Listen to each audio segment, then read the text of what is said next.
أعوذ بالله من الشيطان الرجيم بسم الله الرحمن الرحيم في قلوبهم مرض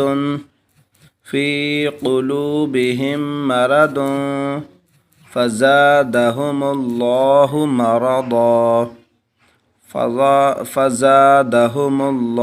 مرضا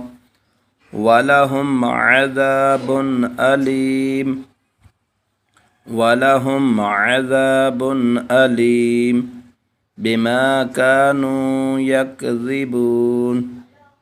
بما كانوا يكذبون